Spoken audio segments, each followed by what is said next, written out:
So అందరికీ నమస్తే అండి. నా పేరు సుమంత్ అండి. నా ఊరు గుంటూరు అండి.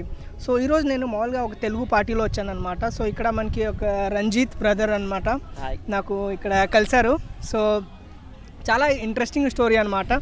ఎందుకంటే అతని స్టోరీ వినిన తర్వాత ఎందుకో నాకు మీ ముందు ఈ ఇన్ఫర్మేషన్ షేర్ చేయాలని అనిపించింది. సో అందుకు నేను రంజిత్ బ్రోని అడిగాను. సో ఇతను వెరీ హ్యాపీ చెప్పారు. ఓకే, ఐ విల్ షేర్ అనమాట. స్మాల్ ఇంట్రొడక్షన్ అబౌట్ యూ అనమాట. హాయ్, నా పేరు రంజిత్. నేను వైజాగ్ నుంచి వచ్చాను అండ్ ప్రజెంట్ ఏమొచ్చి ఇటలీలో సైపమ్ అనే కంపెనీలో వర్క్ చేస్తున్నాను as a planner. Okay. So జనరల్గా రంజిత్ బ్రో మీరు మాస్టర్ ఎక్కడ చేశారు? నేను మాస్టర్స్ ఏమొచ్చి యూకేలో చేశాను, స్టెఫర్డ్షైర్ యూనివర్సిటీ. దేంట్లో చేశారు? స్టెఫర్డ్షైర్ university, power electronics utility in power systems, electrical engineering basically. BTech triple and then MS in triple also. Okay. So అక్కడ మాస్టర్స్ 2 years అనమాట, 1 year? అది 1 year సెమిస్టర్స్ ఉంటుంది and half year ఏమొచ్చి project. In between ఏమొచ్చి మనకి campus placement ఉంటుంది. So 2.5 year programme అది. Okay. Okay. So interesting ఎందుకంటే ఇతను యూకేలో మాస్టర్ చేశారు. ఆ తర్వాత అక్కడ సంథింగ్ అవ్వలేదని యూఏఈ వెళ్ళిపోయాడు వర్క్కి. తర్వాత రష్యాలో వర్క్ చేశాడు, మళ్ళీ యూరోప్లో ఉన్నాడు. సో మంచి ఇంట్రెస్టింగ్ అనమాట. సో మీరు యూకే ఎందుకు వదిలేసి వేరే చోట వెళ్ళిపోయారు? Actually post study working visas అని ఒకటి ఉంటుంది మనకి. మాస్టర్స్ 2.5 years అయిన తర్వాత పోస్ట్ స్టడీ వర్కింగ్ వీసాస్కి అప్లై చేసుకోవాలి. కానీ ఆ ఇయర్లో ఏంటంటే మనకి పిఎస్డబ్ల్యూ అనేది క్లోజ్ చేశారు కంప్లీట్గా. సో నేను వర్క్ చేస్తున్న కంపెనీ కూడా వాళ్ళు స్పాన్సర్షిప్ ఇవ్వాలంటే మినిమం 3 years ఉండాలని చెప్పారు. సో నేను చేసింది 1 year. సో వాళ్ళు హెల్ప్ చేయలేకపోయారు. సో నేను ఇంకా బ్యాక్ టు నా ప్రోగ్రామ్ కంప్లీట్ చేసుకొని back to India and then I tried opportunities for other countries, other abroad companies. So Russia ఎప్పుడు వెళ్ళారు మీరు? రష్యా రీసెంట్గా, కానీ ఫస్ట్ నాకు వచ్చిన ఆపర్చునిటీ యూఏఈలో. యూఏఈలోనా? సో దుబాయ్, అబుదాబి, ఇన్కో అనే కంపెనీ, తుర్కిష్ కంపెనీలో నేను as a construction engineer, electrical engineer కింద జాయిన్ అయ్యాను. వాళ్ళు ఏమొచ్చి నా మాస్టర్స్ ఇవన్నీ చూసి నీకు ప్లానింగ్ సైడ్ అయితే ఇంకా ఆపర్చునిటీస్ బాగుంటుంది, మేనేజ్మెంట్ సైడ్ ఉంటుంది అనేసి నాకు ప్రైమేరా, మైక్రోసాఫ్ట్ ప్రాజెక్ట్ ఇవన్నీ నేర్పించి సో ఎక్సెల్ చేశారనమాట నన్ను. సో యాజ్ ఎ ప్లానర్ నేను ఇంకా lead planar and assistant planning manager కింద కూడా వర్క్ చేశాను ప్రీవియస్లీ. సో ఒక 3 years నేను గల్ఫ్లో ఉన్నాను and then I started working in Russia for 5 years. రష్యాలో రెనెసెన్స్ అనే కంపెనీలో నేను వర్క్ చేశాను. అక్కడ ఇటాలియన్ కంపెనీ జాయింట్ వెంచర్ కింద వర్క్ చేస్తుంది మాతో పాటు. వాళ్ళ మేనేజ్మెంట్ నాకు మేనేజర్స్ అనమాట. So through them I got an opportunity to work in Italy.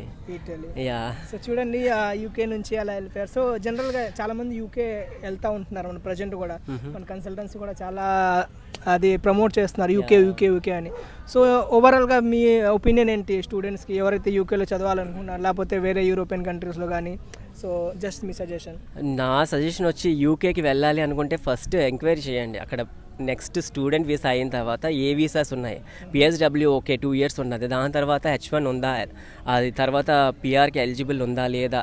ఎందుకంటే అందరూ మ్యాక్సిమం ఏంటంటే ఎడ్యుకేషన్ లోన్ పెట్టుకొని వెళ్తారు.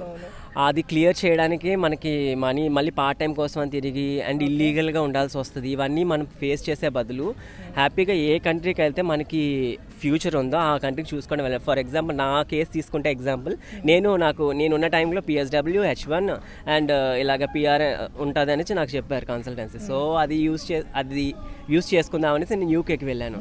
తీరా చూస్తే అన్ఫార్చునేట్లీ వీసాస్ లేవు. So I have to do something. I cannot get down again and work in India because నాకు education loan ఉంది క్లియర్ చేసుకోవడానికి. So I couldn't do it and then luckily నాకు opportunity వచ్చింది యూఏలో వర్క్ చేయడానికి. So I think before step in to abroad studies just go through whether the country has the opportunities for you to settle down or not. అవన్నీ చూసుకోవడం best అని నా advice. So present మీరు 2 months నుంచి ఇటలీలో ఉంటున్నారు. So జనరల్గా మీరు చూసిన తర్వాత మీ ఒపీనియన్ ఏంటి? అంటే ఇక్కడ చదువుకోవాలా, జాబ్ లైఫ్ ఎలా ఉంది యాజ్ పర్? నాకైతే చాలా బాగుందని అనిపిస్తుంది. ఎందుకంటే ఇక్కడ చూడొచ్చు అండ్ ఏంటంటే ఇక్కడ వర్క్ చేస్తూ and you can explore all European countries year. So for నేను వచ్చి 2 months అయినా చాలా మంచి ప్లేసెస్, రోమ్ అనేసి ఇంకా స్విట్జర్లాండ్ ఇవన్నీ చూశాను. ఇంకా నెక్స్ట్ కమింగ్ డేస్లో కూడా నెక్స్ట్ ప్యారిస్ అండ్ వెనీస్ ఇవన్నీ తిరుగుదాం అనేసి నేను ప్లాన్ చేసుకుంటున్నాను. సో మీరు రష్యాలో 5 years ఆల్మోస్ట్ ఉన్నారు. సో జనరల్గా తర్వాత మధ్యలో వార్ అన్నీ జరిగింది. సో ఒక 3 to 4 good points about Russia and 3 to 4 like negative points about Russia. Me as per observation అంతే. ఓకే, యాక్చువల్లీ నాకైతే రష్యా జనరలీ మనం ఇండియా నుంచి వస్తున్నాం కాబట్టి మనకి కోల్డ్ కంట్రీస్ కొంచెం హ్యాపీ వస్తుంది, ఎందుకంటే స్నోఫాల్ ఉంటుంది. నేను వెళ్ళిన రీజియన్ వచ్చి స్నోఫాల్ ఉంటుంది అండ్ అండ్ మోస్ట్లీ అక్కడ 2 different థింగ్స్ ఉంటాయి, పోలార్ నైట్స్, పోలార్ డేస్ అనేసి. సో సమ్మర్ టైంలో you will not see moon at all and winter టైంలో అసలు సన్నే ఉండదు. So it's different, very completely different climate and reasonable ప్రైజెసే ఉంటుంది, సేమ్ లైక్ ఇండియన్ ఎలా ఉంటుందో ప్రైజెస్ అలాగే ఉంటుంది. సో అఫోర్డబులే, కాకపోతే వార్ అయిన దగ్గర నుంచి కొంచెం ప్రాబ్లం అనమాట, ఇన్ఫ్లేషన్ వల్ల కొంచెం ప్రైస్ ఇంక్రీజ్ అయ్యింది and money to send from Russia to India is very difficult now. So because bank will charge 10% of interest when you want to send money. ఎందుకంటే యూరోప్ నుంచి అన్ని నుంచి కట్ డౌన్ అవ్వడం వల్ల మనకి వెస్టర్న్ యూనియన్ ఇలాంటి మంచి రెమిటీ ఉన్న అలాంటివి ఏమి ఉండదు. సో దానివల్ల మనకి ఏంటంటే మనీ 10% to 12% మనం లాస్ అవుతాం.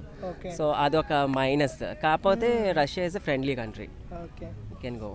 మంచిది. So as per his experience మనం చూసుకోవచ్చు. సో మీ మొత్తం రీసెర్చ్ చేసుకొని డిసైడ్ అవ్వండి మీరు ఎక్కడ చదువుకోవాలి లేదా, ఎందుకంటే అది చాలా ఇంపార్టెంట్. అట్ ద ఎండ్ మనం గ్రాడ్యుయేషన్ తర్వాత జాబ్ ఇంపార్టెంట్ అనమాట. సో యూరోప్కి వస్తే ఇక్కడ చాలా ఆపర్చునిటీస్ ఉన్నాయి, మంచి అన్ని కంట్రీస్ ఉన్నాయి. మీకు చాలా ఆపర్చునిటీ ఉంటుంది యూరోప్లో. లాంగ్వేజ్ నేర్చుకుంటే సరిపోతుంది అంతే, అది మీకు సపోర్టింగ్గా ఉంటుంది. ఓకే రంజిత్, చాలా చాలా thank you me information share చేసినందుకు. ఎందుకంటే చాలా స్టూడెంట్స్కి హెల్ప్ అవుతుంది. Sure. Okay, I'm all happy the best to for share. you to have a good life in Milan Thank you. and Italy. And you too.